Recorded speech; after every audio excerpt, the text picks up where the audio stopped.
હાલો hello sir, હું loan department તરફથી વાત કરું છું. તમે અમારી કંપની પાસેથી 5 લાખ રૂપિયા લોન લીધી છે, હા લીધા. તો પાછા આપો. એની મેં ગાડી લઈ લીધી.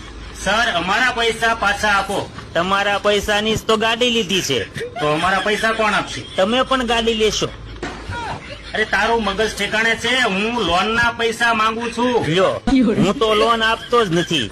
લાગે છે બિચારાને રોંગ નંબર લાગી ગયો છે. જુઓ, તમે સમજતા નથી. અમારી કંપનીએ તમને 5 લાખ રૂપિયા દીધા છે, હા એની તો મેં ગાડી લીધી. તો પૈસા તમારી પાસે હોય એમાંથી આપો.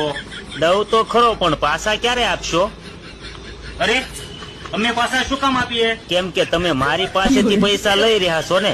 અરે સર, હું લોનના પૈસા માંગુ છું. અરે ભાઈ, હું લોન નથી આપતો. કેટલી વાર બતાવું, મારી ખુદની પાસે પૈસા નથી. અરે પાગલ, હું અમારી લોનના પૈસા માંગુ છું. તે પણ લોન લઈ રાખી છે.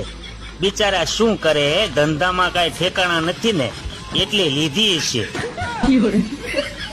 જુઓ સર, તમે લોન જમા નહીં કરાવો તો તમારી ઇમેજ આપણા બેંક એકાઉન્ટમાં ડાઉન થશે. ઇમેજ નો કોઈ પ્રોબ્લેમ નથી. બીપી ડાઉન થઈ જાય છે ત્યારે ચક્કર આવે છે.